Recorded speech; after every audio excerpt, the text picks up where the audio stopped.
Por que educação em valores humanos? Para que esse, por que esse tema? Por que esse projeto?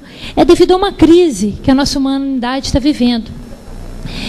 Todos nós, observando aí os jornais, os telejornais, nós temos visto, violência cada vez mais. Então nós estamos atravessando uma crise.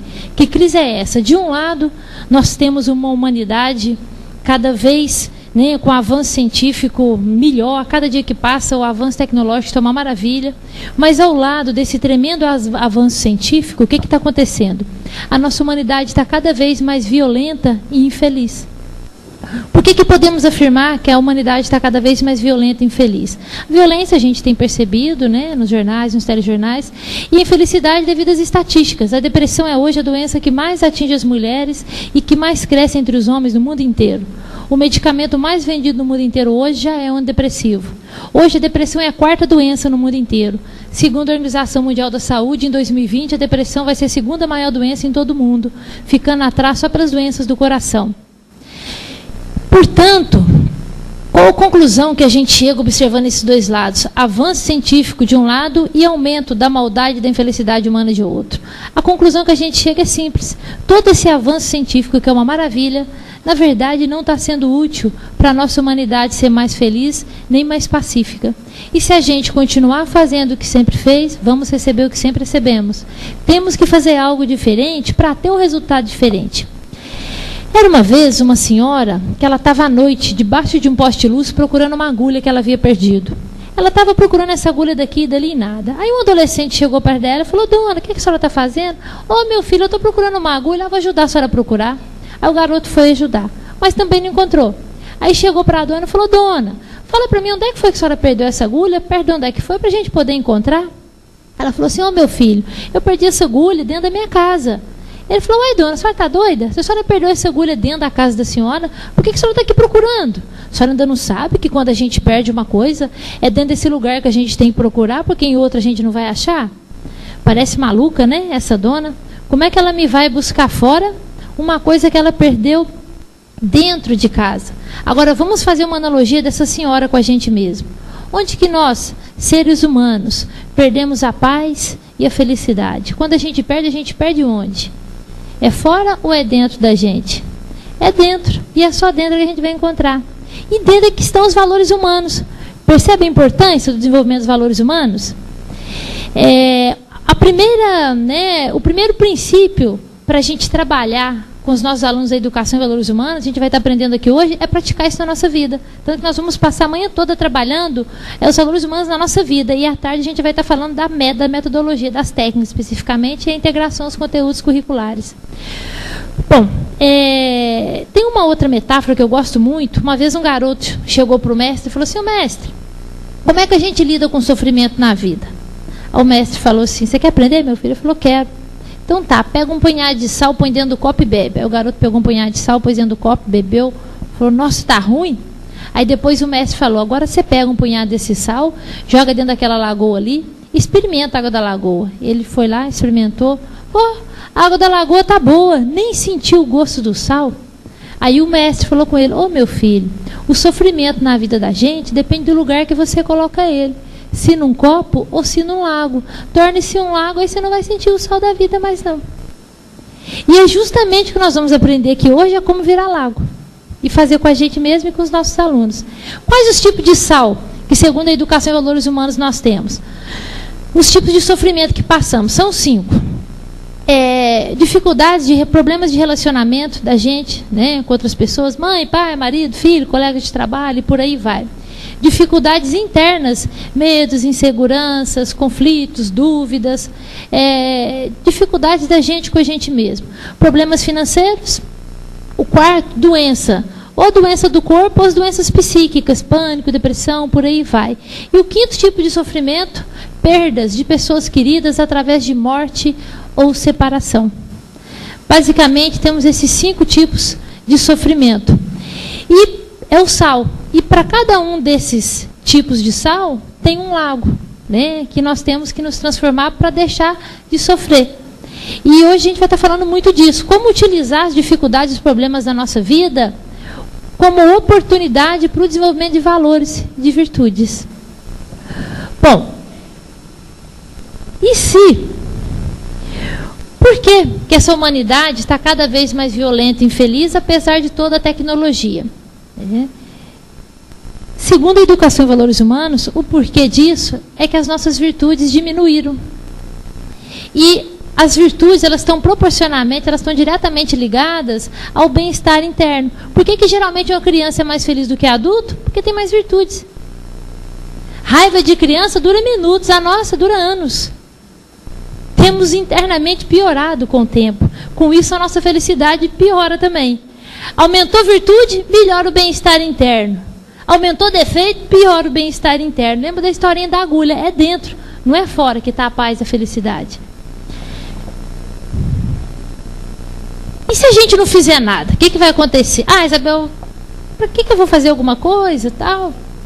Vamos lá então. Nós, na verdade, temos que estar sempre fazendo algum empenho para a coisa melhorar devido à ação da lei da entropia. O que é essa lei da entropia? Eu sabendo ou não da existência dela, ela vai estar o quê? Manifestando na minha vida, ela vai estar influenciando a minha vida. O que a lei da entropia diz? A lei da entropia é uma lei da física que ela diz o seguinte: tudo aquilo que não fazemos um empenho para melhorar, piora naturalmente. Como é que é isso? Vou dar um exemplo dessa lei da entropia na pilha. Vocês sabem, se eu pegar uma pilha carregada e colocar ao lado da descarregada, o que acontece? A pilha carregada descarrega, só de ficar do lado. É a lei da entropia agindo na pilha. Relacionamento de amor, de amizade. Se a gente não fizer um empenho para melhorar com o tempo, ele piora. Nossa saúde, se a gente não faz um empenho para melhorar com o tempo, ela piora. Então, tudo aquilo que a gente não faz um empenho para melhorar, piora naturalmente. Então, o que a lei da entropia nos ensina? Para algo piorar, não é preciso empenho nenhum. Só de eu ficar parado, naturalmente, a lei da entropia encarrega de piorar as coisas. Portanto, é preciso um certo esforço para deixar as coisas como estão. E é preciso um esforço maior para chegar a algum lugar. Do mesmo jeito, se a gente não faz um empenho para desenvolver valores, virtudes, com o tempo a gente vai ficando com os defeitos cada vez maiores. Daí a importância do desenvolvimento desses valores. Porque essa lei da entropia, por quê? Que a raiva de uma criança dura minutos e a nossa dura anos. Porque com o esforço que a gente tem feito para desenvolver valores e virtudes está insuficiente. A lei da entropia está tomando o controle e a gente está piorando, e com isso o nosso bem-estar também fica comprometido. O que tem a ver valores humanos com transcendência? O que é transcender? Transcender é uma necessidade da nossa alma. Da mesma forma que o nosso corpo tem necessidade de dormir, de alimentar, a nossa alma tem uma necessidade que a gente chama necessidade de transcender. Transcender é uma necessidade da alma de entrar em contato com o sagrado, com o superior na nossa vida. Quando nós não estamos vivenciando esse sagrado de forma satisfatória, todos nós, em algum momento da nossa vida, geralmente mais de um, vamos viver momentos onde a nossa transcendência não vai estar legal. Tá? Nós vamos começar... Quais são os sintomas da falta de transcendência? Como é que a gente fica? Podemos ficar nervosos, impacientes, intolerantes, ou tristes, melancólicos, depressivos. Começamos a achar a vida chata, sem graça, boba, sem sentido. Podemos comparar a falta de transcendência à bebida. Perante a bebida, cada pessoa tem uma reação. Tem gente que bebe e fica alegre, tem gente que bebe e fica nervoso, bravo, tem gente que bebe, dá sono, dorme, tem gente que bebe e fica animado, então tem gente que bebe e chora. Cada pessoa perante a bebida tem uma reação diferente.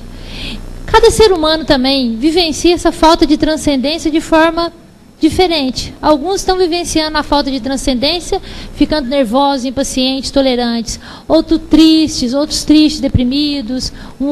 Outros começam a achar a vida boba, sem graça. E como é que a gente melhora isso? Para melhorar a transcendência, nós temos que o quê? Melhorando a porcentagem de valores, de virtudes, melhoramos a transcendência, automaticamente melhoramos a nossa paz interior.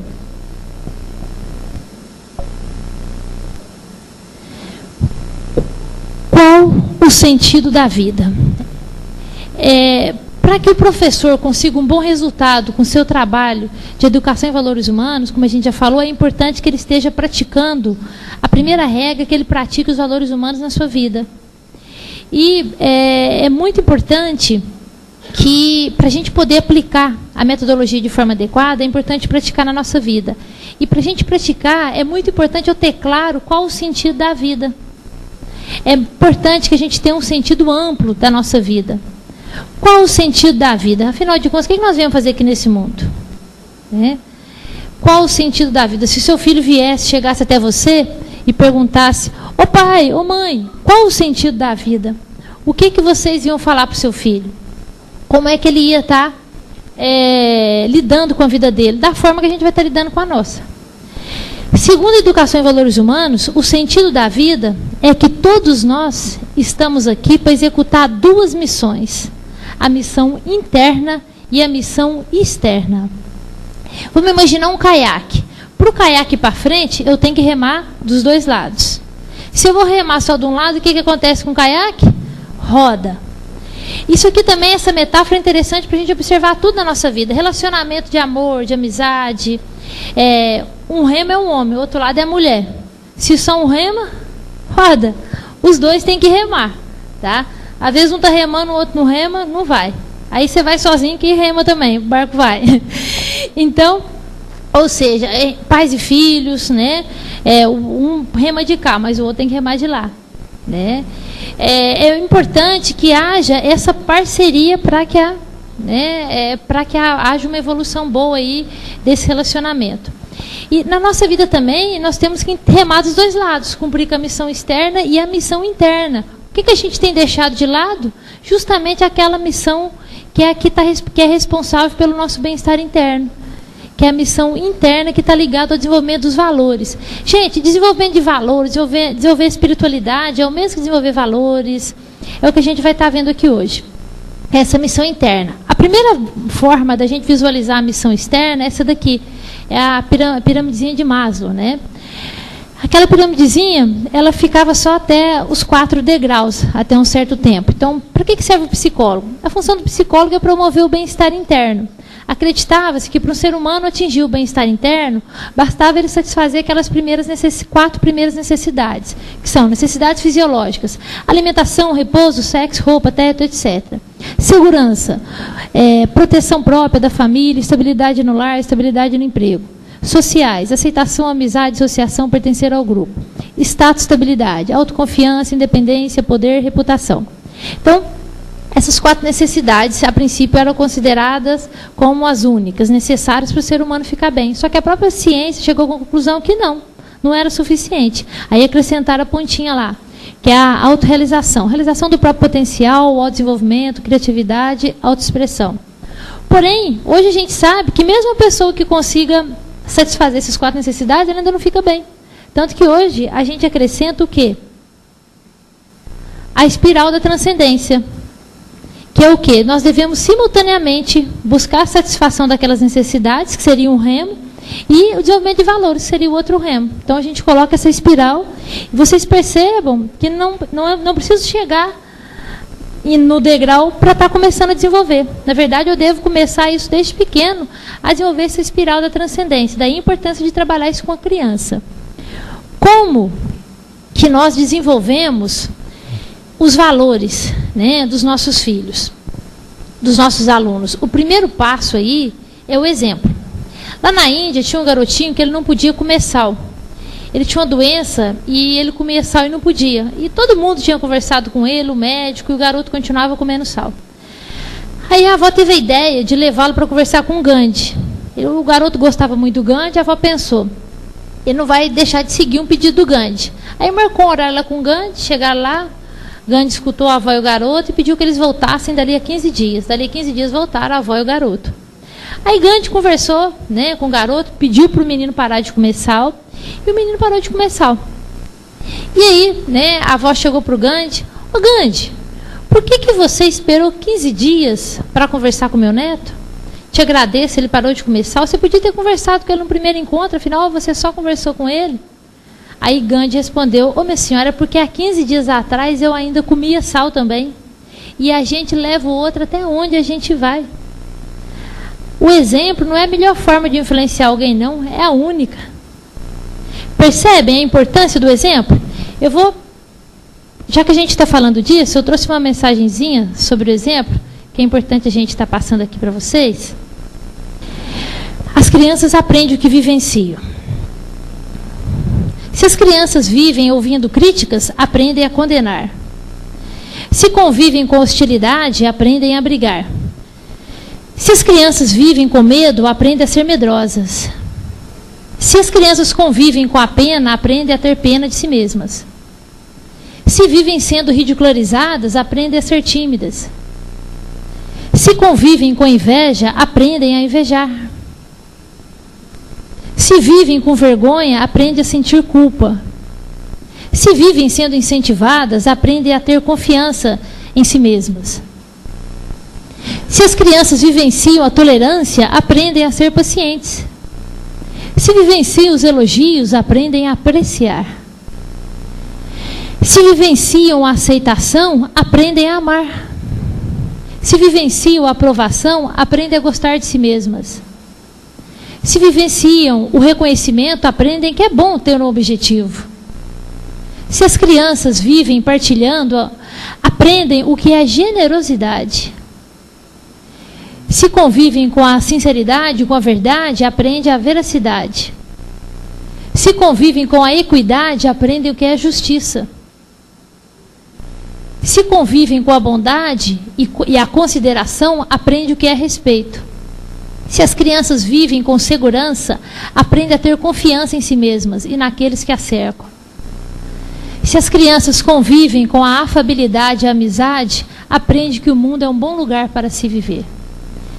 Vocês já devem se perguntando assim, uma vez, eu também já me fiz essa pergunta, tanto que eu cheguei em Educação e Valores Humanos.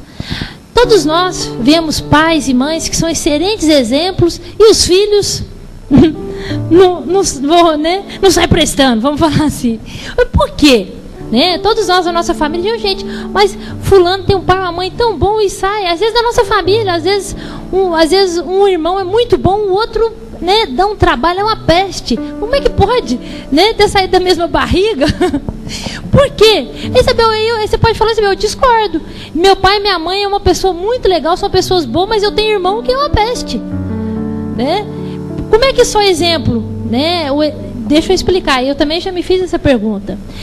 O exemplo é fundamental para você trabalhar, para você influenciar o outro no desenvolvimento de valores. Só que só o exemplo não é suficiente. Por isso que nós, né, temos direto aí, vemos isso acontecendo no mundo, os próprios, né, os grandes exemplos aí. Cristo foi um grande exemplo. Quem de nós consegue seguir direitinho? Né? Então, só o exemplo não é suficiente. Mas o que eu quero deixar claro, isso é muito importante. Só o exemplo não é suficiente para você trabalhar valores em uma criança. Mas sem ele também não tem jeito. Tá? É preciso ter o exemplo e a vivência dos valores. Aí entra a importância das técnicas, da vivência. Se eu sou um bom pai ou uma boa mãe, se eu sou uma pessoa boa, meu filho tem que ir junto comigo. Ele tem que praticar essa bondade na vida dele. Daí a importância de atividades onde a criança visita determinados lugares, pratica ali a bondade, ajuda ao outro, porque valores humanos não se ensina, se vivencia. Então, por que uma pessoa, nós temos um pai e uma mãe que é um bom exemplo e o filho não puxa? Né? Porque essa pessoa não exercitou, não vivenciou esses valores. É preciso o exemplo, mais a vivência desses valores. Por isso as técnicas são tão importantes, porque elas possibilitam a vivência desses valores.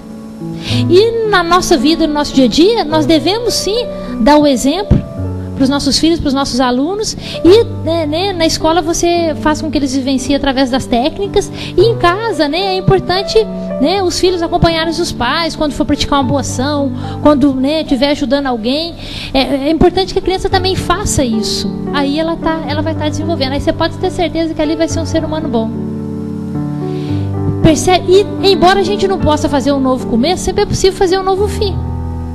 A qualquer momento, ninguém é tão bom que não possa ser melhorado, nem tão ruim que não tenha jeito. Então, e adianta eu trabalhar as técnicas e não dar o exemplo? Não adianta. Só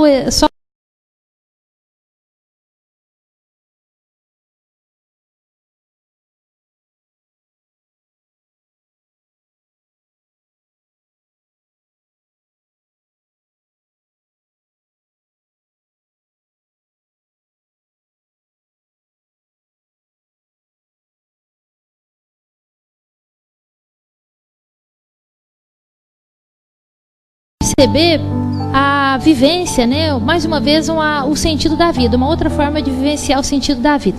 Gente, vamos então à segunda maneira de encarar o sentido da vida.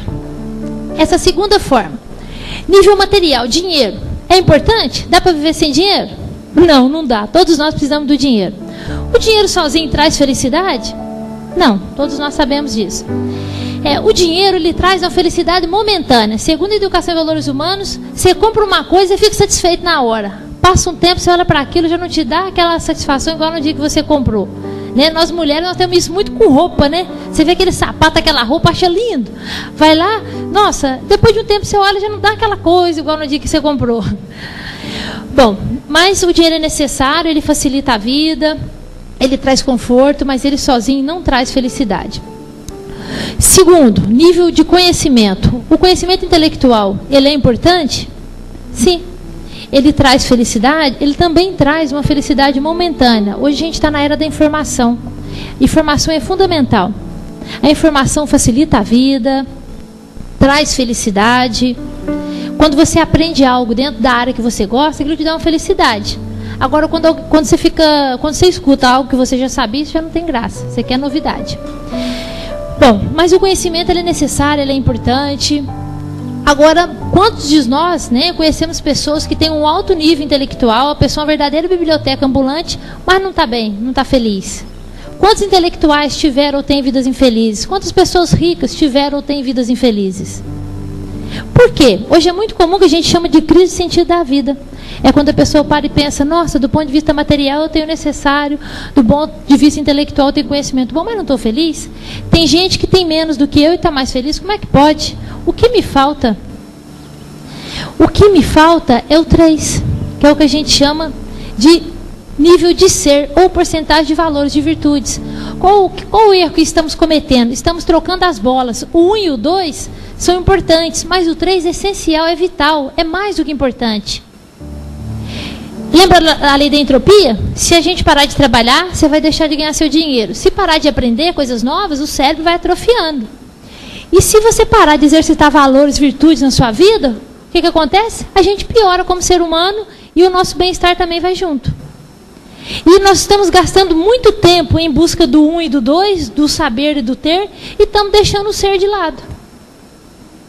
O certo é a gente levar a nossa vida, lembra, do caiaque, remando dos dois lados, onde um remo é a busca do conhecimento e da matéria que precisamos para a nossa sobrevivência, e o outro remo é o desenvolvimento dos valores, das virtudes. Como desenvolver virtudes na nossa vida? Temos essa oportunidade o tempo inteiro na nossa vida. Lembra aquela história da sogra? Era uma vez uma senhora, uma garota, né, uma nora, que ela não gostava da sogra. E ela foi no sábio e pediu que o sábio desse um jeito para ela ficar livre da sogra. Aí o sábio deu um saco de veneno para ela e falou, minha filha, você vai colocar esse veneno todo dia na comida da sua sogra. Daqui uns 6 meses, essa mulher morre, você vai ficar livre dela. Mas para você ficar livre da cadeia também, você vai colocar o veneninho todo dia na comida dela e vai tratar ela como se fosse uma mãe muito amada. Aí daqui a 6 meses você fica livre da sogra e da cadeia. Porque ninguém vai imaginar que uma pessoa que tratava ela tão bem foi capaz de matá-la. Ok, aí a garota, né, a nora foi para casa e todo dia colocava o veneninho na comida da sogra e começou a tratar a mulher bem. Repare que a vontade dela é que a mulher morresse, mas ela agiu contrário à emoção, à vontade dela. Ela começou a tratar a mulher bem. Passados uns 4 meses, ela chega lá no sábio, sábio, falou, o que foi? Ô sábio, descobri que eu estou gostando de verdade da minha sogra, como se fosse minha mãe. E eu nem quero que ela morre mais, eu coloquei o veneno todo dia, como é que eu faço agora? Aí, o sábio, ele era sábio, falou, minha filha, fica tranquila. Aquele veneno que eu te dei não é veneno não, é vitamina, ela só vai ficar mais forte. Agora eu fiz isso para você aprender 2 coisas. Primeiro, não foi você, não foi sua sogra que mudou, foi você que mudou. Segundo, é exercitando a virtude que com o tempo ela vai sendo desenvolvida. A atitude vem antes da virtude. Quando eu pedi para você tratar a sua sogra como se fosse uma mãe muito amada, foi o modo que eu arranjei de você exercitar a virtude do amor, só depois de um tempo que ela se desenvolveu. Percebe? Então, William James, ele foi um grande psicólogo. Perguntaram para ele: William James, qual a grande descoberta para o desenvolvimento humano do século XX? Ele falou: olha, a grande descoberta foi o seguinte: até pouco tempo a gente pensava que para uma pessoa agir, ela tinha que sentir. Hoje nós sabemos, basta a pessoa começar a agir que depois ela começa a sentir. Então esse negócio, a hora que eu tiver paciência, vou tratar meu filho com paciência, não vai chegar nunca. Mesmo com vontade de bater, de gritar, de xingar, haja como se você fosse paciente. Que dali a pouco você começa a ter essa paciência dentro de você realmente. Uma vez uma mãe chegou perto de mim e falou assim: oi, Isabel, a diretora da escola fala que meu filho é uma gracinha, educada, tal, e lá em casa ele é uma peste. Por quê? Interessante que foi, a menininha estava inclusive do lado da mãe, a mãe perguntando isso para mim. A menininha de 7 anos, ela olhou para a mãe assim e falou: uai, mãe, lá na escola ninguém me bate, ninguém me xinga. Eu quase entrei dentro do buraco. A própria menina respondeu. Eu falei: tá vendo, né? Filha, aprende o que vê a gente fazendo. Alguém liga pra gente, fala que eu não tô.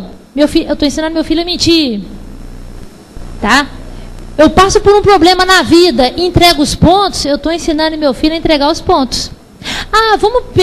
Vamos refletir aqui, é muito importante o que a gente vai estar fazendo aqui, qual a forma que você lida com o sofrimento na vida. A gente já viu os tipos de sofrimento.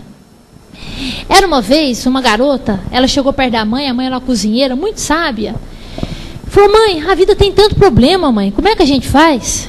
Aí a mãe pegou 3 panelas, colocou ovo, gente, eu vou pedir silêncio, e colocou 3 panelas com ovo, com cenoura e pó de café, e deixou 20 minutos fervendo. Aí, a mãe, depois pediu que a filha experimentasse o ovo, a cenoura e o pó de café, após esses 20 minutos de fervura. Aí a filha falou: mãe, o ovo endureceu, a cenoura amoleceu, e o café, mãe, transformou a água.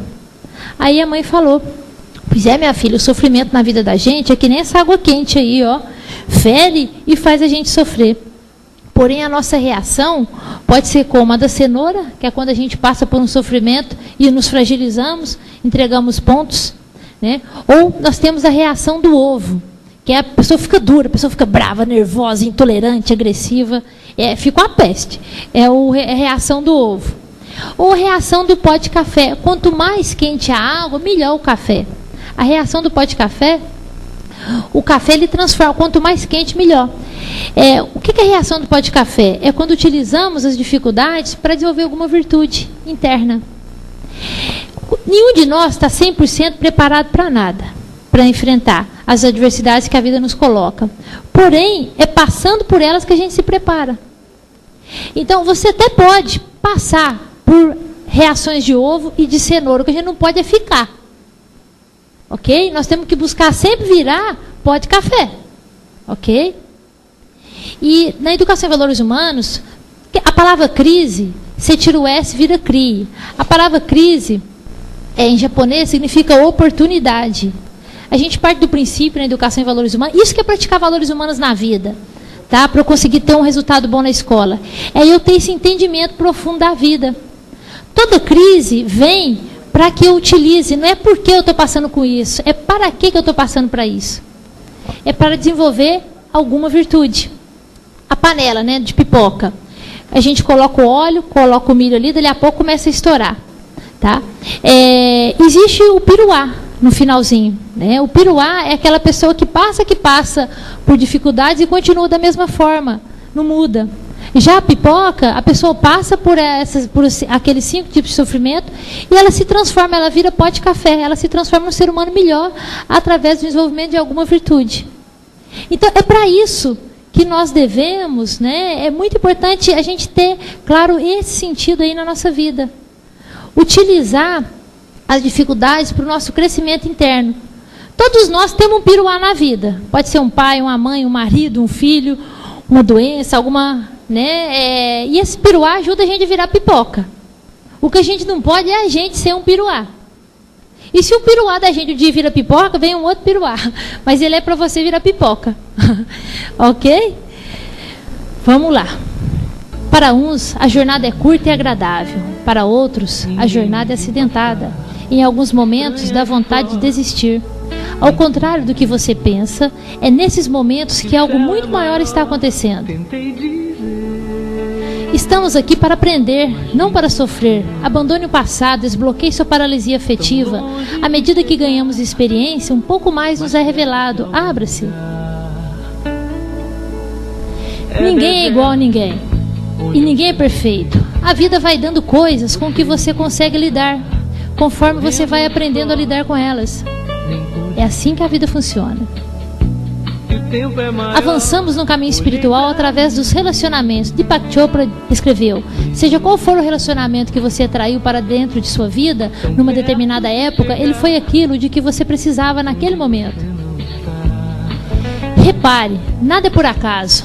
Nós nos colocamos em uma espécie de trilha que sempre esteve aí, o tempo todo à sua espera. Você elegeu seu destino. A vida que você tem que viver é essa mesma. Você não consegue mudar o que não consegue encarar. Por isso, onde quer que você se encontre, é exatamente onde você precisa estar neste momento. Quando você estiver pronto para fazer uma coisa nova, de maneira nova, você fará. Há sempre alguém à espera da pessoa na qual você está se transformando. Talvez você ainda não esteja pronto para reconhecê-la. A cada momento, cada um de nós está passando pelo processo de ser e de se tornar. Como as pessoas, os nossos relacionamentos também mudam. E ainda há muito a aprender sobre o amor. Ainda há muito a ser realizado, apesar de muitos problemas, a esperança, a fé, a alegria, ao amor. Deus sabe de tudo o que nos é necessário para evoluir antes mesmo de nós. Obrigado, Deus, por me amar o suficiente e permitir que me aconteça somente aquilo com que eu consigo lidar quando acontece. Obrigado por quem eu me tornarei através de tudo que me acontece. Bom, percebem? O que a educação em valores humanos nos coloca é justamente isso, a utilizar esses momentos, né, para esse crescimento interno. Bom, como? Como que nós vamos desenvolver o 3? O 3 é que prepara a criança para lidar com a vida. E dependendo da forma que eu lido com os problemas, que eu administro a minha vida, eu estou ensinando as pessoas à minha volta. Eu levo o outro até onde eu vou. Percebe a importância dessa nossa melhora interna constante? Como desenvolver esse 3? Só tem um jeito, segundo a Educação em Valores Humanos, que é de acordo com a lei da semelhança. Nós escutamos muito por aí que os opostos se atraem, né? Só que na Educação em Valores Humanos, e até mesmo dentro da psicologia, na programação neurolinguística, não concordamos com isso. Para a psicologia, semelhante atrai semelhante. Quanto mais semelhança você tem com uma pessoa, mais afinidade. Quanto mais afinidade, mais próximo. Pensa naquele irmão, naquele amigo, naquele colega, naquele vizinho, que você tem mais afinidade. Pode perceber que vocês têm mais semelhanças. A semelhança aproxima, a diferença distancia. Daí a importância, né, da semelhança no relacionamento. É preciso amor, sim, mas pelo menos um pouquinho de semelhança. Tá? Quando a diferença é demais, a coisa fica bem complicada. Mas você pode usar essa complicação para o crescimento interno. Lei da semelhança. Vamos imaginar, deixa eu dar um exemplo aqui. Vamos imaginar que esses copos aqui, vamos imaginar que isso aqui é um ímã e o microfone é um prego. Se eu chego o prego perto do ímã, vai grudar. Agora, vamos imaginar que eu vou passar uma lama em volta do prego e aproximar do ímã. A lama que está em volta do prego vai impedir ou dificultar o prego de grudar no ímã. Agora, vamos fazer uma analogia. Vamos imaginar que o prego somos nós e que o ímã é Deus. O que é Deus para a Educação em Valores Humanos? Virtudes, perfeição. Da mesma forma que a sujeira do prego impede ou dificulta o prego de grudar no ímã, né? Lembra a transcendência? O que é transcender? É você estar conectado ao sagrado. O que impede a conexão são os nossos defeitos. Do mesmo jeito que a sujeira do prego impede ou dificulta o prego de grudar no ímã, são os nossos defeitos psicológicos que nos fazem diferente do sagrado, portanto distante. E quais são esses defeitos? É o que a gente vai estar começando a ver agora. São os conhecidos, né, 7 pecados capitais, que na educação e valores humanos, na psicologia, a gente chama de defeitos psicológicos. Uma vez um índio... gente, tem um ponto aqui muito importante. Às vezes pensamos que o certo é brigar com os nossos defeitos para a gente melhorar. Mas não. O que a gente tem que estar fazendo é estar desenvolvendo o quê? As virtudes. Para acabar com a escuridão, você não briga com ela, você acende a luz. Uma vez um índio chegou perto de uma pessoa e falou assim: eu tenho 2 lobos dentro de mim que estão sempre brigando. Um é orgulhoso, nervoso, bravo. O outro é manso, humilde, amoroso. Às vezes é difícil conviver com esses 2 lobos dentro de mim. Ambos tentam dominar o meu espírito. Aí perguntaram para o índio: e aí, índio, qual é que vai ganhar a briga? Aí o índio respondeu: aquele que eu alimentar mais, aquele que eu der mais comida. Esse alimentar em palavra, pensamento e ação. Eu estou alimentando. Então vamos lá. O primeiro, tem lá Tales de Mileto, foi perguntado para ele lá, famosas 9 respostas, de Tales de Mileto. Aí perguntaram para ele qual a tarefa mais difícil, ele pegou e falou, conhecer a si mesmo. E tem até uma parte que ele fala das virtudes, é uma pergunta que faz para ele, eu não lembro qual é a pergunta, eu sei que a resposta é a virtude, porque sem ela, o homem fica ruim. Vamos ver então, vamos começar aí, vamos agora trabalhar um pouquinho com o nosso autoconhecimento. Vamos começar pelo orgulho.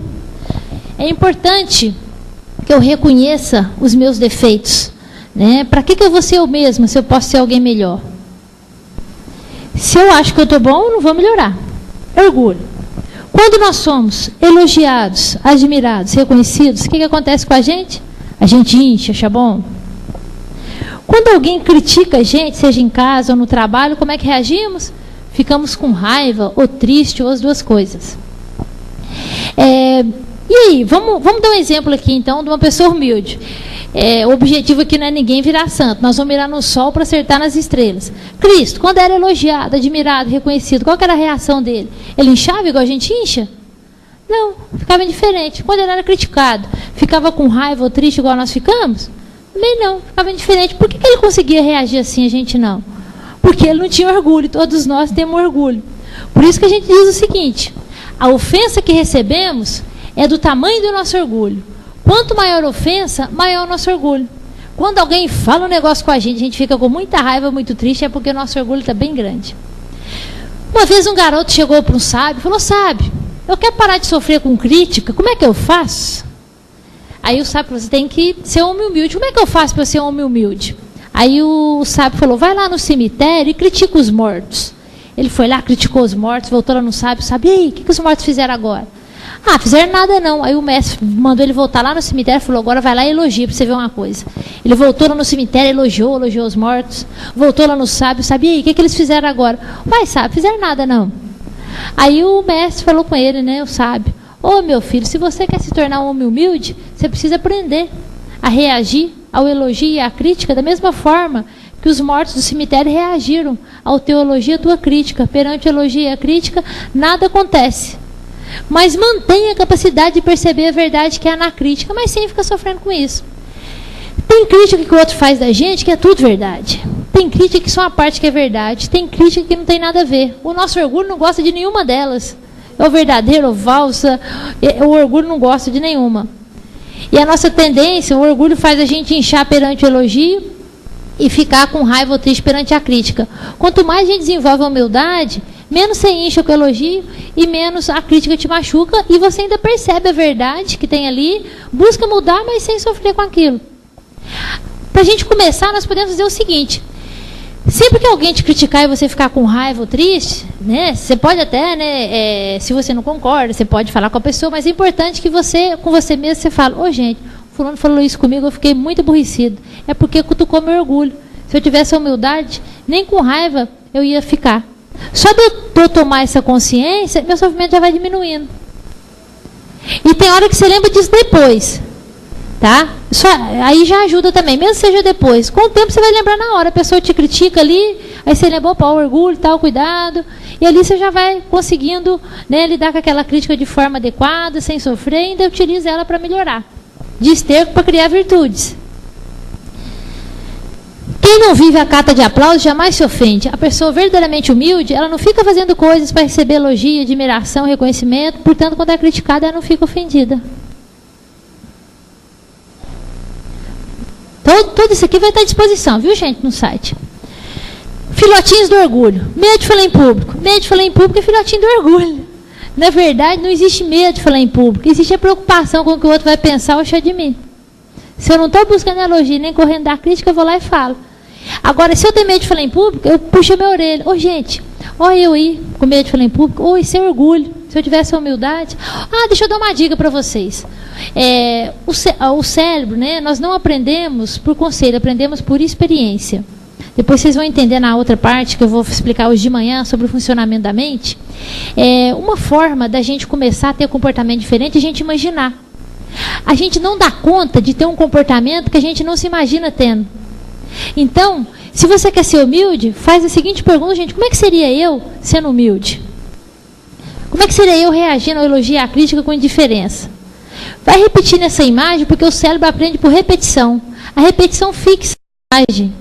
Se você está passando por um problema, faz a seguinte pergunta para você: como é que seria eu reagindo bem, lidando bem com essa situação? Como é que seria eu tendo superado essa situação?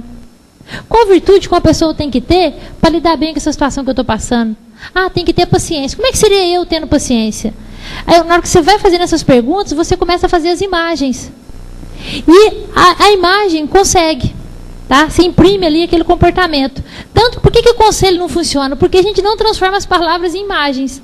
Se a gente fosse dando conselho em forma de perguntas, de modo que a pessoa fosse fazendo as imagens, aí sim a coisa ajuda. O filho vem gritar com a gente, tá. Eu fico imaginando, como é que seria você falando com educação comigo? Eu fico imaginando, como é que seria você tratando eu da forma que você trata, né, os pais de seus colegas. Aí na hora o menino faz a imagem. Entende? Como é que seria... eu tenho medo. Como é que seria eu tranquila? O que eu faria se não tivesse medo? O que eu faria? Você faz a imagem. Isso é muito importante, viu, gente, para desenvolver virtudes. Seja qual for a virtude que você precisa, você pode começar se imaginando tendo ela. Como é que seria eu tendo a coragem, a paciência? Lembra que coragem não é ausência de medo, é resistência ao medo. Não tem problema ter medo, não pode deixar de fazer o que tem que ser feito. Vergonha, timidez, filhotinho de orgulho. O que é vergonha e timidez? É uma excessiva preocupação em querer corresponder àquilo que eu acho que o outro espera de mim. Eu fico tão preocupada em querer fazer tudo certinho que eu dou uma travada. Dificuldade de dizer não. Filhotinho do orgulho. Por quê? Todos nós temos o que a gente chama de ego. O que é o ego? São os itens que a gente coloca como sendo a gente mesmo. Sou bonzinho, ajudo todo mundo, sou sincero, estou sempre pronto a ajudar. Aqui, né, é um exemplo de ego. Aí o que acontece? Aí alguém vem e fala, você tem um item lá no seu ego, sou bonzinho, alguém vai e te pede um favor. Aí você fala, se eu não fizer, fulano não vai mais continuar me achando bonzinho, gente boa, vai até sair falando que eu sou gente ruim. Aí, por medo de não mais continuar recebendo bolachinha por orgulho, eu vou lá e falo sim, quando eu deveria falar não. Aí eu vou lá e falo sim. Aí, às vezes, até me prejudica, é algo que eu deveria falar não, mas eu ganho. Aí a pessoa fala, só você fazer isso para mim. Aí deu uma bolachinha para meu orgulho. Então, a dificuldade de dizer não, nada mais é do que o medo do outro quebrar aquela imagem bonzinha que tem de mim. Porque enquanto ele está mantendo, aquilo alimenta o meu orgulho. E eu tomando essa consciência, falo, opa, eu vou falar não para lá. Não tem problema ter medo. Você não pode... tem hora na vida que temos que dizer sim, mas tem hora que temos que dizer não. Tá? E quem tem dificuldade de falar não, né, é importante se conscientizar, gente, ó, o meu medo de quebrar aquela imagem de bonzinho. E pensa o seguinte também, esse negócio de dizer não, ou você fica vermelho 5 minutos ou amarelo o resto da vida. Né? Tem hora que a vida nos dá duas saídas, uma ruim e outra pior, não tem a boa. Aí você tem que optar pelo mal menor. É ruim eu falar não e ficar mal na fita? Mas pior eu dizer sim e me estrepar todo. Aí você opta pelo mal menor. Vocês vão ver que direto nós vamos passar por essa situação. E se a gente ficar esperando a saída perfeita, a gente paga e não faz nada. Porque tem hora que não tem. Você tem que optar o que vai causar o mal menor aqui. Né? Complexo de prioridade e inferioridade. Filhotinho do orgulho. Podemos nos sentir superiores ou inferiores por diversos motivos. Família, condição financeira, nível intelectual, profissão, nacionalidade, aparência física, religião e por aí vai. Se eu me sinto superior, eu posso me sentir superior ou inferior por qualquer um desses motivos e outros. Agora tem um detalhe. Eu só me sinto, né? Nós só nos sentimos especiais. O que é orgulho? Eu me sentir especial ou diferente, ou para cima ou para baixo. Agora a gente só se sente superior ou inferior a alguém só se a gente estiver se comparando. Por isso que se eu quero desenvolver minha humildade, eu preciso deixar de me comparar.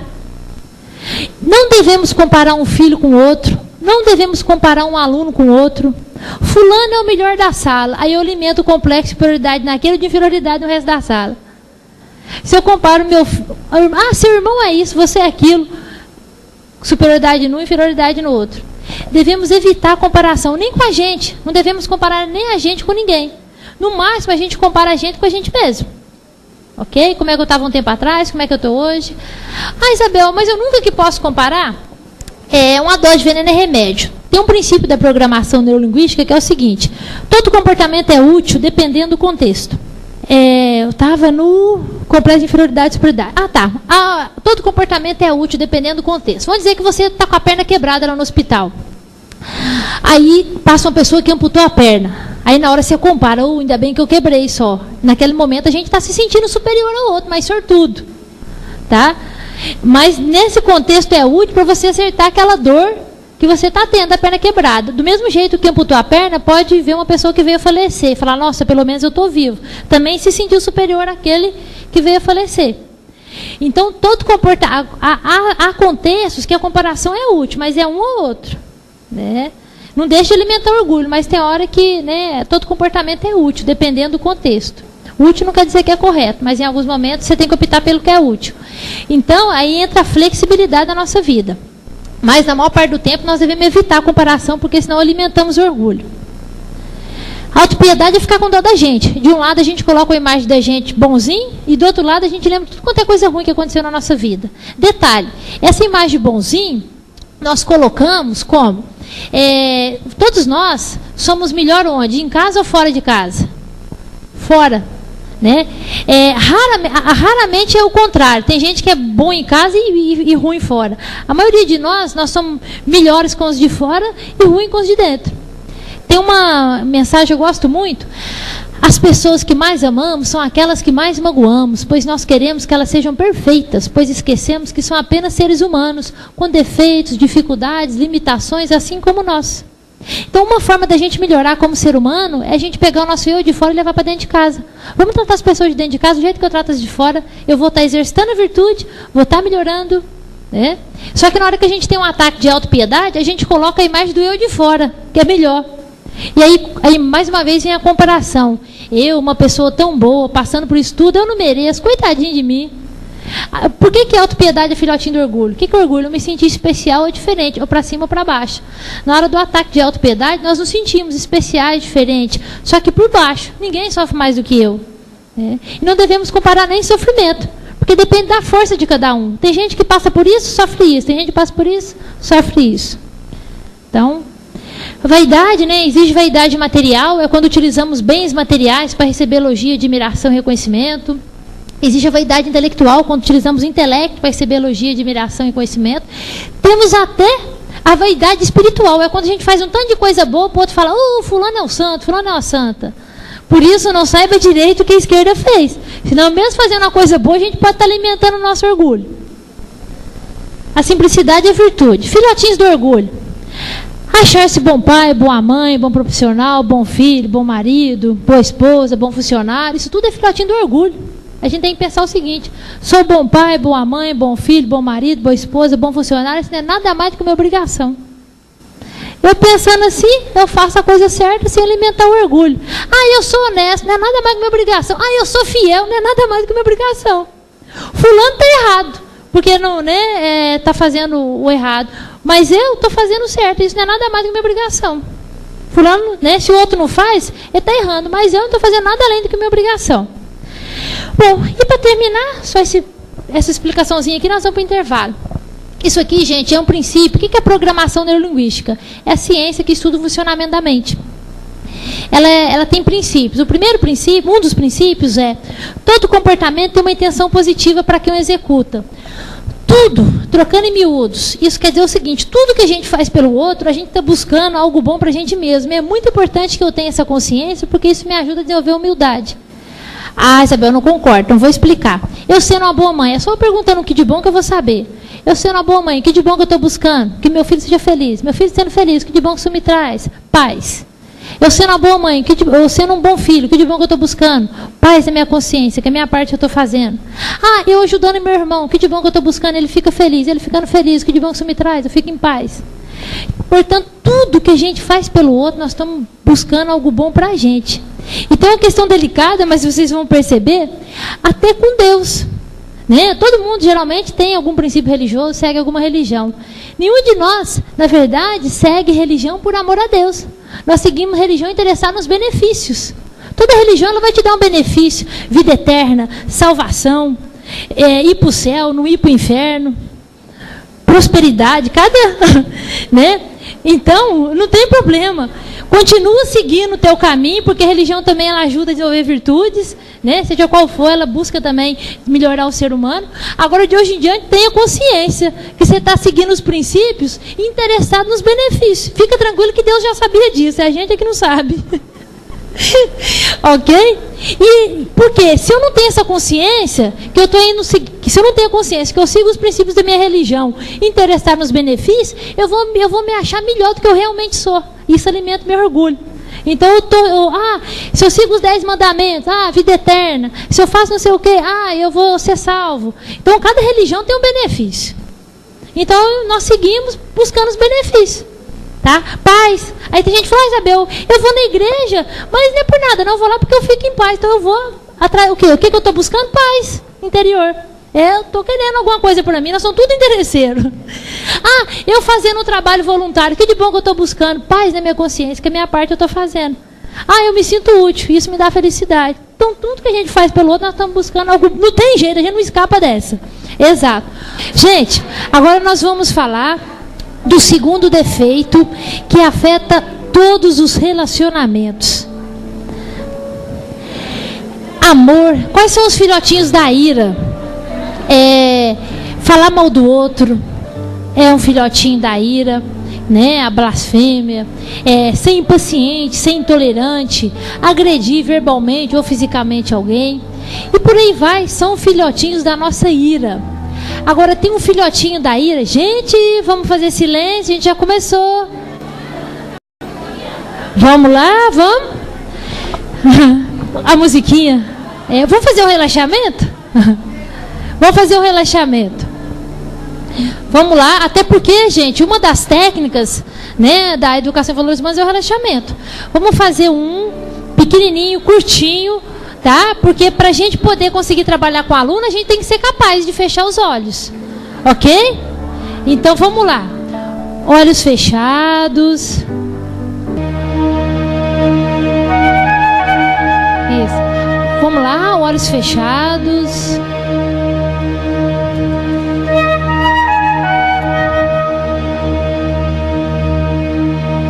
Vamos lá, gente, olhos fechados. Se é a consciência que cria a realidade material, é a nossa consciência que vai criar essa continuidade. E mais que isso, é a nossa consciência que vai dar a qualidade e os valores que nós vamos viver.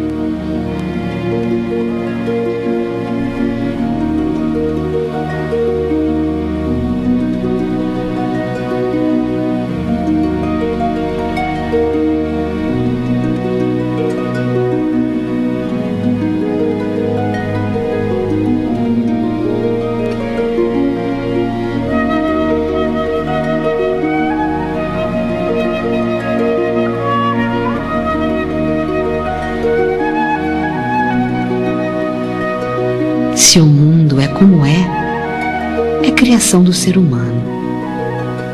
É criação da nossa consciência, da nossa inteligência, dos nossos sentimentos, das nossas ideias, das nossas ações.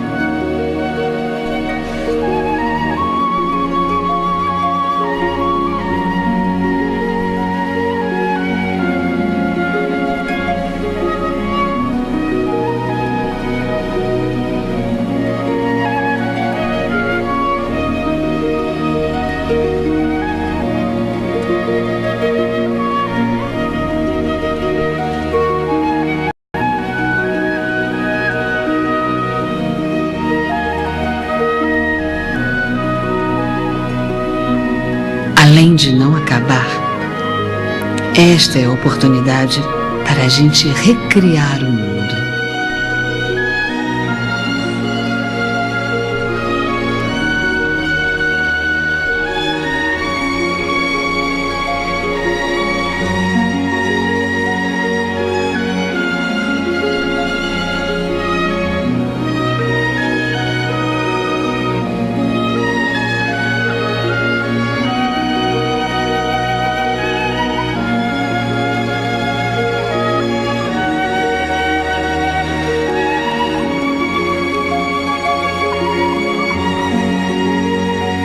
Recriar o mundo de forma mais criativa, mais pacífica, mais harmônica e muito mais feliz.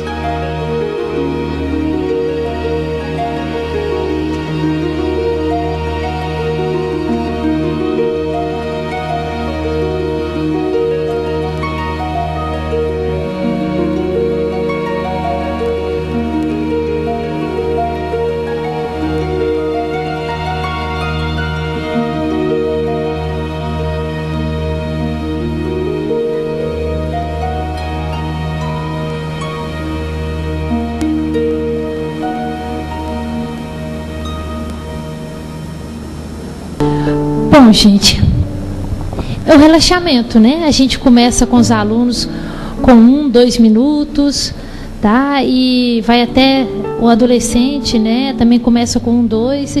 À tarde a gente vai estar explicando. À tarde vocês vão aprender a como fazer isso na prática, tá? Todos os detalhes para estar colocando a metodologia na sua escola, independente do conteúdo que você trabalha, você vai estar aprendendo à tarde. E o relaxamento, a gente sempre começa, né, uma aula de valores humanos com relaxamento. E o relaxamento ele pode ser feito antes de qualquer aula, de qualquer conteúdo. Né, a aula, os meninos melhora a concentração, dão uma acalmada. Tá? E pode simplesmente ficar em silêncio, prestando atenção à respiração, ou pode ser uma meditação conduzida. À tarde a gente vai estar falando disso. Bom, vamos lá. Ira. Quais são os filhotinhos, né? A gente falou há pouco alguns deles. E tem um filhotinho que é o amor exageradamente condicional. Isso, a gente pratica esse amor em todos os nossos relacionamentos, com mãe, com pai, marido, filho, colegas de trabalho. Como é que é isso? É aquele amor que a gente coloca condições para o outro. Coisas do tipo, tem que lembrar do meu aniversário. Se eu estiver doente, vai cuidar de mim. Se eu estiver triste, vai perceber, vai vir conversar comigo. Se eu estiver com muito trabalho, vai me dar uma força. Aí cada condição vai virar uma expectativa. E eu vou ficar esperando que fulano vai lembrar do meu aniversário. Se eu estiver doente, vai cuidar de mim.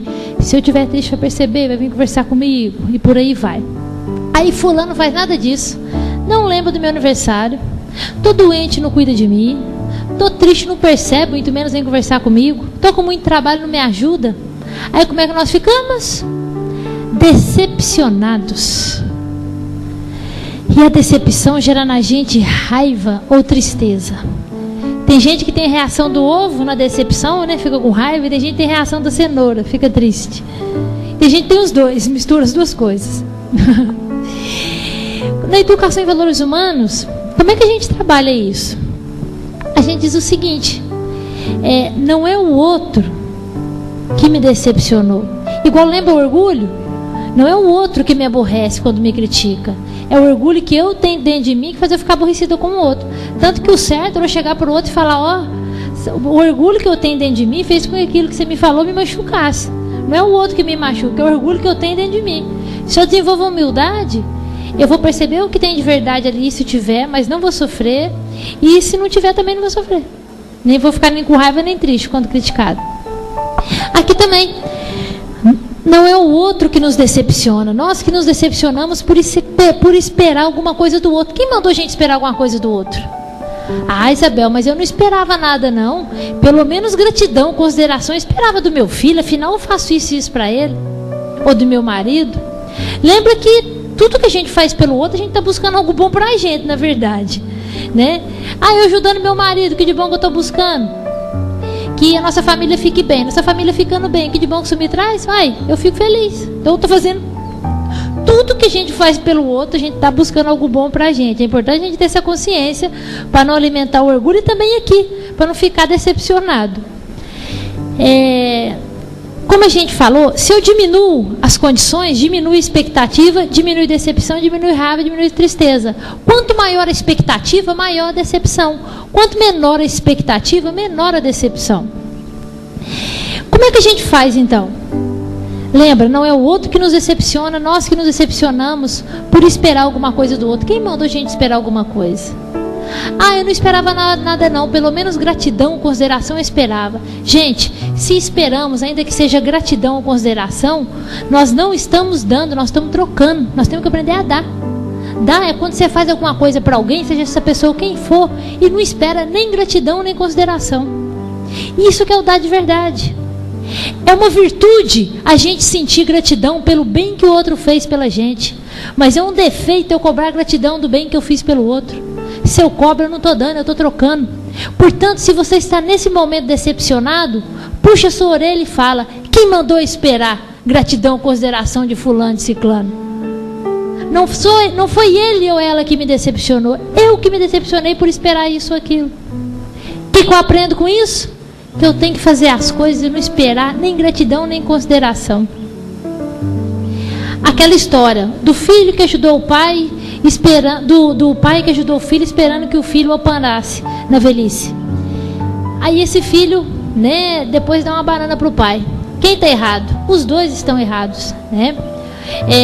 Lembra, é certo a gente sentir gratidão, mas é errado cobrar gratidão. Esse pai também, ele errou de estar cobrando gratidão, consideração, né? Espere, guarda isso, gente. Espere o melhor, prepare-se para o pior e receba o que vier. Espere o melhor, prepare-se para o pior, né? E receba o que vier, né? Filho, você espera o quê? Nem gratidão, nem consideração. O que vier é lucro de qualquer pessoa, na verdade, né? Então, sempre que nós temos que aprender. Isso não significa que eu tenho que ficar em qualquer tipo de relacionamento, né? Óbvio que a gente tem que estar colocando limite para os outros. Não é o outro que abusa de mim, eu que permito que o outro abuse por não colocar limite. Não é o outro que abusa de mim, né? É eu que permito que o outro abuse por não estar colocando limite.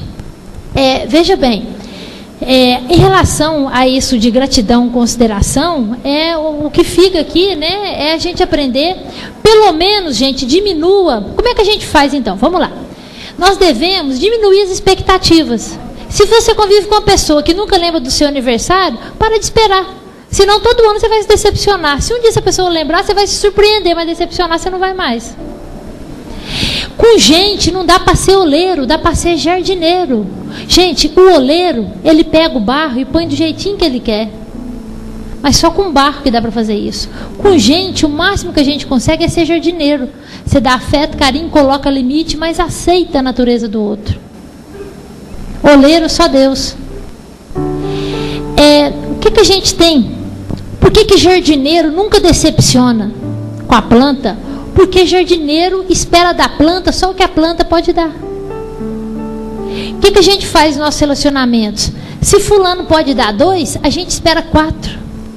Aí 2 é de decepção, porque nós criamos uma expectativa acima da capacidade do outro. Quando a gente aprender, se a gente espera do outro aquilo que você já sabe que o outro é capaz de dar, você não decepciona.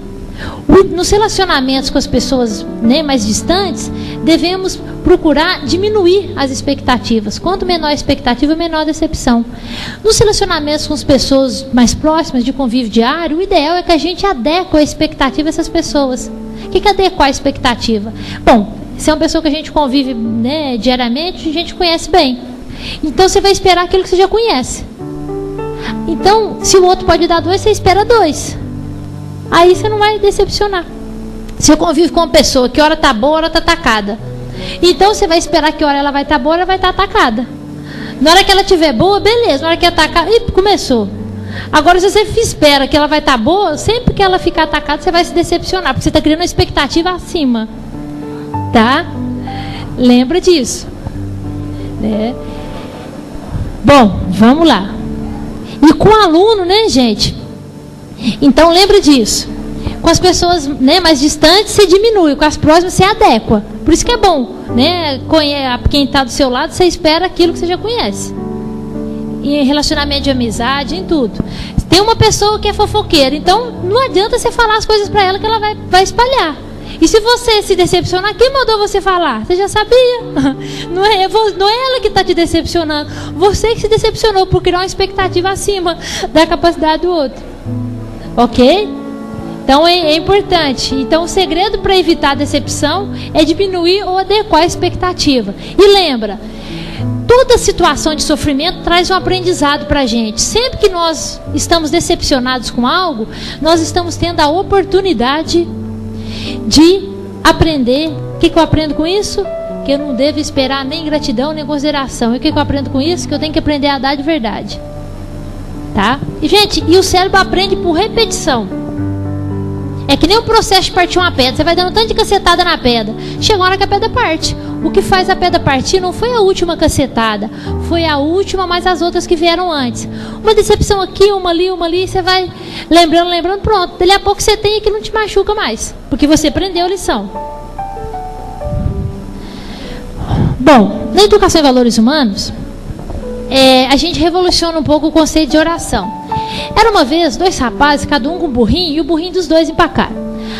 Aí um ajoelhou, começou, né, a rezar, pediu para Deus empacar o burro dele. O outro começou a xingar e puxar o burro. Aí Deus desempacou o burro do que estava xingando e deixou o que estava rezando o burro dele empacado. Aí o que estava rezando falou: ai Deus, que negócio é esse? Eu estou aqui rezando, você deixa meu burro empacado, o outro está xingando, você desempaca o burro dele? Aí Deus falou com ele: ô meu filho, esse negócio de xingar eu também não gosto não. Mas acontece que o outro, ele estava fazendo a parte dele, ele agiu, ele puxou o burro. Você não fez sua parte, você ficou só rezando, por isso que eu não te ajudei. Qual que é a lição dessa história, né? Nós temos que, ora, recitar prece, conversar com Deus, tá? E a ação é praticar a virtude. Ok? Então, a oração para a educação em valores humanos é o exercício da virtude. A oração é um meio de conectar o ser humano a Deus. Né? A religião, a palavra religião vem do latim religare, significa conectar o ser humano a Deus. Os valores humanos também buscam, não é religião, mas ele também busca conectar o ser humano a Deus. Por quê? Partimos do princípio que semelhante atrai semelhante. E que se Deus é virtude, quanto mais virtudes eu desenvolvo dentro de mim, mais próximo de Deus eu fico. Entende? E se eu estou com vontade de falar mal do outro e eu fico sem falar, eu estou em oração, porque eu estou exercitando a virtude. Lembra, não espere a virtude, você ter a virtude para agir, não. É agindo, você vai desenvolvendo a virtude. Mesmo com vontade de falar mal do outro, fica sem falar. Com isso, chega uma hora que você perde a vontade, você não fala mais, você passa. É que nem regime. No começo você passa uma fome danada, depois você acostuma. Né? No começo a língua coça, é mais difícil. Depois, tudo no começo é mais difícil. O avião, quando vai subir, ele gasta muito combustível. Depois, se ele parasse para voar, ao mesmo tanto que se ele gastasse para voar, ao mesmo tanto que ele gasta, né, para subir, ele tinha que parar para abastecer de meia hora. Bom, vamos lá. Então é o conceito de oração. Por que a nossa poeira, a criança tem uma poeirinha em volta do prego? Lembra o prego e o ímã? Nós temos uma lama em volta do prego. Lembra o ímã, o sagrado, Deus, e o prego somos nós. E a lama do prego, a sujeira, né? A sujeira que está em volta do prego impede ou dificulta o prego de grudar no ímã. Se o ímã é Deus e o prego somos nós, a criança tem uma poeirinha em volta do prego, nós temos uma lama. Por que a lama nossa, por que a poeira nossa virou lama, já que a gente já foi criança? Devido à ação da lei da entropia. O empenho que a gente tem feito para desenvolver virtudes tem suficiente. Por isso que a nossa poeira vira lama. Qual o sentido da vida? É a terceira maneira de encarar o sentido da vida, né? De visualizar essa daqui. Estamos aqui para executar duas missões, a missão interna e a missão externa. Onde a missão interna, podemos entendê-la, agora aqui tem uns pontos bem importantes. A missão interna é o desenvolvimento da espiritualidade, que é o mesmo que o desenvolvimento de virtudes. A missão externa são as áreas da nossa vida. 2, família, laços de sangue. Mãe, pai, irmãos, filhos. 3, relacionamento amoroso. Marido, namorada, esposa. 4, amigos. 5, trabalho e ou estudo. 6, saúde. 7, lazer. 8, voluntariado. Né? Aquilo que eu tenho feito para melhorar o mundo. Partimos do princípio que todos nós temos que contribuir de alguma forma para a melhora da sociedade. Bom, gente, aqui tem um ponto bem interessante. Lembra aquela historinha do sal e do lago? O sal, que é o sofrimento, ele vai vir em uma dessas áreas aqui, ó. Para a gente virar lago aqui, ó. Virar lago é desenvolver virtudes. Como é que a gente faz, então? Era uma vez um rei que ele queria que o filho dele fosse um homem sábio. E ele falou, gente, como é que eu vou fazer do meu filho um homem sábio? Em 15 dias. Ele se viu portador de uma grave doença e ele não teria tempo para preparar. E ele pediu que Deus o iluminasse para que ele conseguisse fazer do filho dele um homem sábio em 15 dias. E Deus o iluminou. Ele teve a ideia de escrever uma mensagem no anel. E ele escreveu. E chegou para o filho dele e falou, filho, você precisa ser um homem sábio para você administrar a tua vida e o reino. Para você ser um homem sábio, meu filho, me promete que você vai fazer uma coisa. A cada coisa muito boa, a cada coisa muito ruim que acontecer na tua vida, meu filho, me promete que você vai tirar o anel do dedo e ler a mensagem. Se você fizer isso durante um tempo, você vai se tornar um homem sábio. Agora faz isso pro resto da vida, porque sabedoria nunca é demais. Ele falou, tá bom, pai. Ele foi, né, assumiu, o pai veio a falecer, ele assumiu. Logo de cara deu uma crise no reino, que nunca tinha dado, uma seca brava, o povo todo com fome. E aí ele estava lá sentado no trono e lembrou do pai dele. Filho, quando a coisa estiver muito ruim, tira o anel do dedo. Ele tirou. Na hora que ele tirou, o pai dele tinha deixado escrito, filho, isso também vai passar. Ele botou o anel no dedo. Passou um tempo e ele reparou que realmente choveu. Fizeram até festa da colheita. Aquela situação de crise passou. Ele estava todo feliz lá, satisfeito.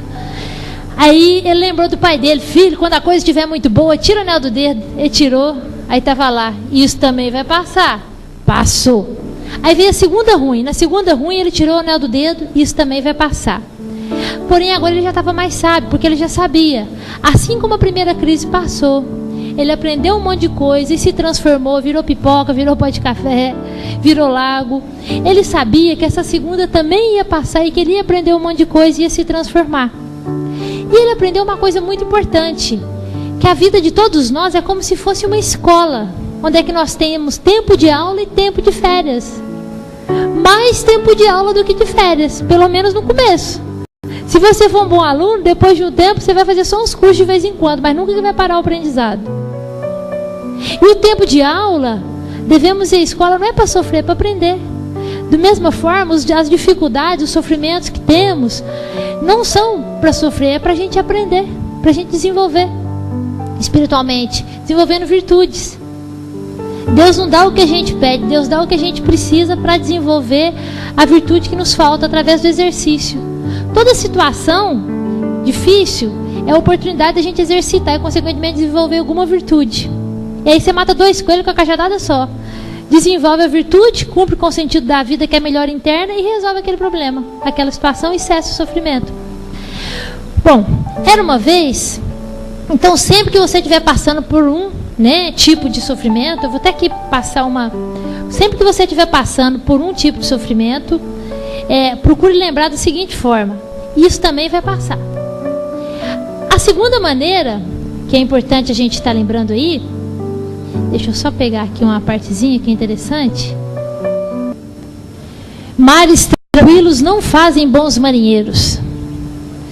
Problemas na educação em valores humanos, problemas é igual a dificuldade, é igual ao sal. Nós não devemos utilizar a palavra, na verdade, problema, adversidade, desafio. O cérebro prefere a palavra desafio, que é igual à crise, né? Você tira o S, vira CRI, né? A crise é uma oportunidade de criar virtudes. Então, quais os desafios que temos na vida? problemas financeiros, problemas de saúde, doença do corpo ou da mente, problemas de relacionamento, conflitos internos, problemas pessoais como medo, vergonha, insegurança, dificuldades que nos afligem e perdas de pessoas queridas através de morte ou separação, que a gente vai aprender daqui a pouquinho como lidar com isso. Bom, quero contar aqui uma história, antes de a gente passar para a segunda parte, que sempre que a gente estiver passando por um problema, tem duas histórias que temos que lembrar. Era uma vez, uma é do anel, isso também vai passar. Não há dor que dure para sempre, depois da chuva o sol sempre aparece. Era uma vez 3 leões que eles estavam discutindo quem ia ser o rei. Só podia ter um rei e haviam 3 leões. Aí resolveram fazer um desafio. O leão que subisse a montanha toda seria o rei. Os 3 leões tentaram subir a montanha, mas nenhum conseguiu. Aí o que eles fizeram? Poxa, e agora? Como é que a gente vai resolver? Eles estavam lá embaixo discutindo, aí a águia vem e fala, eu sei que é que tem que ser o rei. Como é que você sabe, dona águia? Nenhum de nós conseguiu subir a montanha. Ela falou, meu filho, nenhum de vocês 3 realmente conseguiu subir a montanha.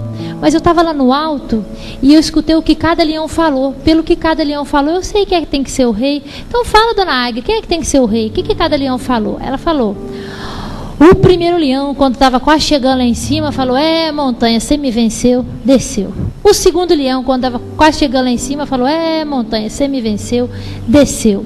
O terceiro leão, quando estava quase chegando lá em cima, falou, montanha, você me venceu, mas apenas por enquanto, porque montanha não cresce. Eu sou um leão, minha força aumenta a cada dia, ainda consigo superar você. E desceu. Aí todo mundo falou, realmente esse tem que ser o rei, porque ele sabe a maneira correta de encarar uma dificuldade. Então essa é a postura interna que nós temos que encarar os desafios da nossa vida. Os 5 tipos de sal. Tá? Ou seja, montanha, você me venceu, mas apenas por enquanto, porque a montanha não cresce. Eu sou um leão, minha força aumenta a cada dia, ainda consigo superar você. E ele foi escolhido como rei. E ele foi exercitando virtude, virando lago, virando pó de café, virando pipoca. E chegou o dia que ele conseguiu subir a montanha toda. Depois dessa, todas as outras ficaram fáceis. Não porque eram menores, mas porque ele estava mais forte. Ok? Agora, vamos lá. Bom, lembrando aí, né, das nossas virtudes, e vamos passar. A educação atual, né, ela tem focado muito o conhecimento científico, né? Para a educação em valores humanos, o objetivo da escola, né, deve ser o quê? Formar pessoas, homens inteligentes, mas com coração bom, capazes de utilizar o conhecimento de forma boa. Lembra lá naquela parte, o nível do ter e do saber? O dinheiro e o conhecimento não é bom nem ruim. O uso que você vai fazer dele que vai ser bom ou ruim. Você pode utilizar o conhecimento e o dinheiro de 2 formas. Aqui, essa parte aqui é interessante. Nós podemos, tanto o dinheiro quanto o conhecimento, podem ser utilizados para encontrar a cura de uma doença, para inventar um alimento para acabar com a fome no mundo. Ou o conhecimento e o dinheiro podem ser usados para inventar uma arma biológica e matar um tanto de gente, para roubar dinheiro pela internet. O que vai fazer um ser humano utilizar o dinheiro e o conhecimento para o bem de si próprio e dos outros, da humanidade, vão ser os valores, o 3. Portanto, da informação. Geralmente, o que a gente tem feito com a educação? A educação, ela tem sido o quê? Um trampolim para o dinheiro. Temos buscado a informação, estudar para ganhar mais dinheiro. E, na verdade, devemos fazer as 2 coisas. Devemos buscar a informação e o dinheiro e, simultaneamente, desenvolver os valores. A missão interna e a missão externa. É que nem uma pombinha. Se você corta uma asa da pombinha, a pombinha roda. Para a pombinha ir para frente, ela tem que estar com as 2 asas. Se eu fico só buscando 1 e o 2, ou só o 3, eu rodo. Tem que ser os 3. Né? Missão interna, missão externa. Aí a pombinha vai embora. Portanto, a ideia aí do projeto, né, a gente está aqui para isso, é justamente desenvolver o 3 para que o dinheiro e o conhecimento sejam utilizados de forma adequada para a humanidade, de forma boa. Nossa família, escola, sociedades, autoridades políticas, né, é preciso conscientizar. A gente vê falando sobre a educação, que é o que, né, os países em desenvolvimento. É importante, realmente a educação é importante, mas tem que se utilizar a educação verdadeira, que é aquela que enche a cabeça com informação e o coração com valores. Ok?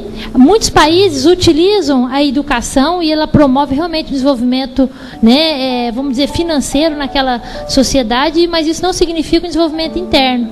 Precisamos caminhar com as duas coisas. Tá? Isso aqui, daí a importância desse conceito amplo do que seja educação. A escola deve ser um local de avanço para a humanidade. Para a escola ser um local de avanço, ela não pode apenas informar, ela tem que transformar o ser humano. Daí a ideia de pensar a educação não apenas como absorção de informação. Por incrível que pareça, muitas pessoas, muitos pais, até mesmo autoridades políticas, muitas vezes têm o conceito de que educação é sinônimo de informação. Educar é você dar bastante informação. Você colocar o menino numa escola onde é que ele vão passar muito conhecimento para ele. Na verdade, as duas coisas são importantes. Como desenvolver valores humanos na escola? É através da educação em valores humanos. Não é religião, é uma metodologia sistematizada que utiliza 5 técnicas, que a gente vai estar vendo hoje à tarde. Valores humanos não se ensina, não se vivencia. Lembra o exemplo e a vivência, e a necessidade das técnicas. É o exemplo somado à vivência. Os pais, a gente faz um trabalho com os pais, fazemos a palestra, inclusive eu me coloco à disposição aí das escolas que vão estar iniciando o trabalho, para a gente estar fazendo as palestras com os pais, tá? Eu faço uma palestra por semana, e da gente conscientizar os pais sobre o que é a educação, tá? A importância das virtudes. A roda traseira da bicicleta são os pais, a da frente é o professor, e o aluno vai no banco. Se a de trás trava, a da frente não vai longe, apesar que tem pessoas que andam numa roda só.